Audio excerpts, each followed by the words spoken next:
देश के अंदर किसान, हम लोग फुटपाथ पे हैं, किसान फुटपाथ पे है, युवा फुटपाथ पे है, बहन बेटियां फुटपाथ पे है। किसकी सरकार आनी चाहिए पत्रकार महोदय? सारे लोग तो कह रहे हैं मोदी की सरकार। मोदी ने दो काम अच्छा किया है, एक तो इतिहास चेंज करना, एक फिल्म बनाना, एक हिंदू मुस्लिम करना और दूसरा इतिहास चेंज करना। भगवा के मोदी की विरोध कर रहे हो? सब जानवर मिलकर भी बाघ को नहीं हराएंगे, फेमिनिस्ट का बयान है। क्या बोले?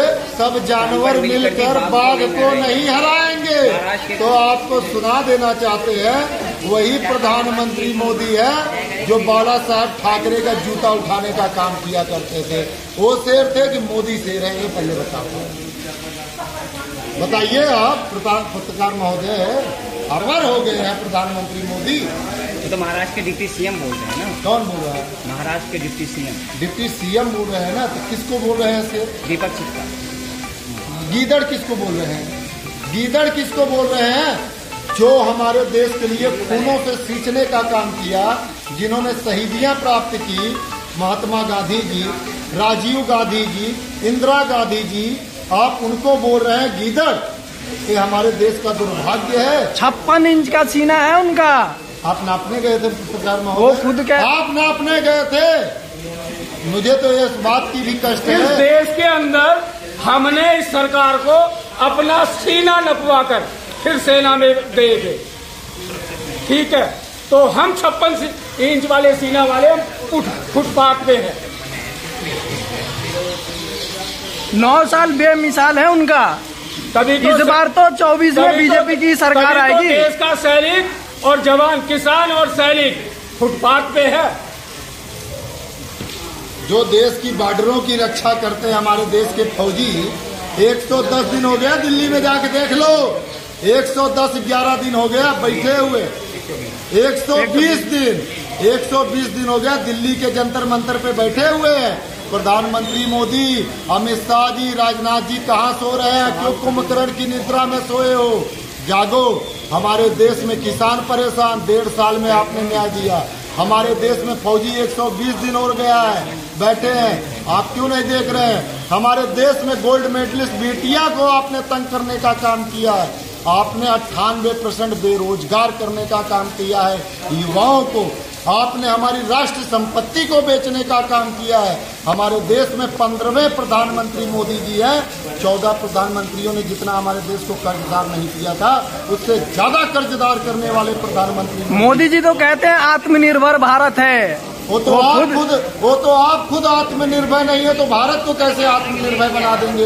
वो तो खुद अडानी अंबानी के इशारे पे काम करते हैं। वो तो 2 लोगों के इशारे पे काम करते हैं। आरबीआई में बड़ा खुलासा हुआ है कि आरबीआई तक जाते जाते 500 के 88,000 करोड़ रुपए गायब हो गए।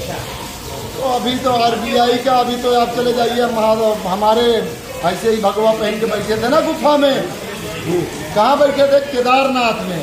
वहाँ पे सोने का चद्दर चढ़ाने का काम किया गया था, वो आज पीतल बन गया। तो आरबीआई वहाँ पे जरा ध्यान देना। आज हमारे प्रधानमंत्री मन की बात करते हैं, सोना कैसे पीतल बन सकता है? भाई अब प्रधानमंत्री उसका जवाब देना है, सोना कैसे पीतल बन रहा है। ईबीआई, इनकम टैक्स, बड़े विभाग हैं, जांच करवा के पता करें। और हमारे देश के प्रधानमंत्री मोदी जी, आप जवाब दीजिए। आप हमेशा मन की बात करते हैं, कभी फौजियों की मन की भी बात आप कर लो। मणिपुर जल रहा है, आज 40 से 45 दिन पहले सुन लीजिए। आप हमेशा उलझा देते हो।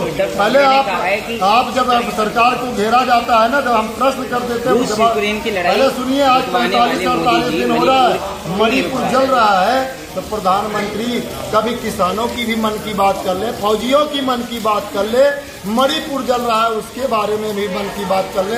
अब पत्रकार महोदय जी, आप बताइए क्या प्रश्न करना चाहिए? अमित शाह तो गए थे मणिपुर, सब। सुब्रमण्यम स्वामी का कहना है कि अमित शाह को खेल मंत्रालय भेज देना चाहिए मणिपुर में जो हो रहा है। सुब्रमण्यम स्वामी बीजेपी के पूर्व नेता क्या कह रहे हैं? खेल मंत्रालय भेज देना चाहिए। खेल मंत्रालय वहाँ पे तो मेरे हिसाब से राष्ट्रपति शासन लगा देना चाहिए, जैसी स्थिति मणिपुर का बन चुका है। आप वहाँ पे आए दिन हम देख रहे हैं, बहुत तकलीफ होता है। हमारे देश की ऐसी स्थिति है, परिस्थिति देख के बहुत तकलीफ हो रहा है। तो वहाँ पे राष्ट्रपति शासन ही लग जाना चाहिए। और प्रधानमंत्री मोदी जी बोलते हैं कि पहले विपक्षी सरकारों में मणिपुर का क्या हालात था। तो आज मैं प्रधानमंत्री मोदी जी से पूछना चाहता हूं, आज तो बीजेपी सरकार है, डबल इंजन की सरकार है, आज आप जवाब दो, मणिपुर जल क्यों रहा है? आप लोग इतने दिनों से अभी देश में सुनने को मिल रहा है कि मणिपुर में राष्ट्रपति शासन लगा देना चाहिए। आप लोग 2024 के लिए पूछ रहे हो, इसका मतलब प्रजातंत्र का नेतृत्व क्षमता बहुत कमजोर है। तो इसका मतलब इस देश के प्रधानमंत्री को बदल देना चाहिए। उद्धव ठाकरे का बयान है कि मणिपुर जल रहा है और पीएम मोदी अमेरिका दौरे हैं। बहुत सही बात है। तो इसीलिए तो हमने कहा ना, आज देश की जनता मणिपुर ये डिमांड कर रही है कि राष्ट्रपति शासन हो जाना चाहिए। तो इसीलिए कह रहा हूं कि राजनीतिक नेतृत्व क्षमता का अभाव है। राजनीतिक नेतृत्व की जो क्षमता है उसको बदल देना चाहिए। वो अपने उत्तरदायित्व को ठीक से नहीं निभा पा रहे हैं। आप मोदी जी का काम गिना दीजिए, कितने काम किए आप बता दीजिए। आप ये बताइए कि 400 का सिलेंडर बिकता था, स्मृति ईरानी दिल्ली में सिलेंडर लेके नाचने का काम करती थी, प्याज का माला पहनती थी, लौकियों को दिखाती थी कि इसका रेट बढ़ गया है। प्रधानमंत्री उस समय कौन थे? मनमोहन सिंह जी, उनको चूड़ियां भेजने का काम करती थी। आज एक पत्रकार महोदय ने स्मृति ईरानी के क्षेत्र में उनसे सवाल क्या पूछ लिया, उस गरीब का नौकरी तक छीनने का काम स्मृति ईरानी जी ने किया। ये अच्छी बात है, ये अच्छी बात है। आप एक भी काम बन वो तो ये कह रहे थे उनके क्षेत्र की जनता का अपमान हो रहा है। तो बीजेपी ने क्या किया? हमने कहा जनधन योजना जी, महिलाओं के लिए काम, युवाओं के लिए काम, किसानों के लिए काम, सिलेंडर, लोगों के खाते में पैसे। जी, बहन ने कहा कि महिलाओं के लिए काम। 38 दिन हमारे गोल्ड मेडलिस्ट बेटियां दिल्ली में बैठ के सड़कों पे घसीटी गई। पहले सुन लीजिए, ठीक है। ये बोल रहे हैं राजनीति कर रही थी। जो 12 साल की उम्र से मिट्टी में अपने आप को फौलाद बनाने का काम करे, उसे तो राजनीति आएगी, ठीक है। और सुन लीजिए, बहन ने हमारा प्रश्न किया कि जनधन योजना लाए। जनधन योजना में बोले 15 लाख रुपया देंगे। उसके बाद जब जनता ने पूछा 15 लाख है ना, तो बोला, फिर बोले कि जुमला कर रहा था। और तीसरी बात बोले कि युवा जो है उनको रोजगार मिला। 2 करोड़ नौकरी देने का हर साल का वादा प्रधानमंत्री का था, वो भी फेल हो गए, ठीक है। आज जो सरकारी चीजें थी उसको भी प्राइवेट करने का काम किए।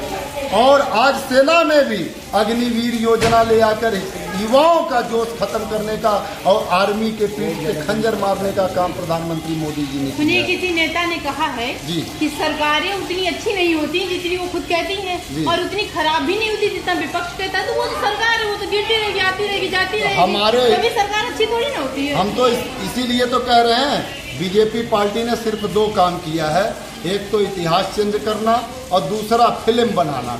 अभी कर्नाटका में चुनाव था तो कौन सा फिल्म बना है दुनिया जानती है। अभी फिर एक फिल्म आ गई है, राम का शकल कैसा होना चाहिए। तो मैं हिंदुस्तान की जनता से अपील करना चाहता हूँ, राम सबके हृदय में बसते हैं, राम का कोई शकल नहीं है। पहली बात तो ये ध्यान से सुन लेना चाहिए, समझना चाहिए। राम हर हृदय में बसते हैं, पशु पक्षी जीव जंतु आकाश पाताल हर कण में राम बसते हैं। और राम का कोई आकार नहीं, राम हमारे अंदर भी है, राम हम भी है, राम ये भी है, राम आप भी है। सरकार आदिवासी मोदी का प्रचार कर रही है, आप उसका विरोध कर रहे हैं। मैं कहाँ विरोध कर रहा हूँ, मैं तो जो विरोध कर रहे हैं उनकी आंखें खोलने का काम कर रहा हूँ, ठीक है। और सरकार जो है बेरोजगारी और महंगाई इतना बीजेपी सरकार में हुआ है कि आम जनमानस त्राही कर रहा है।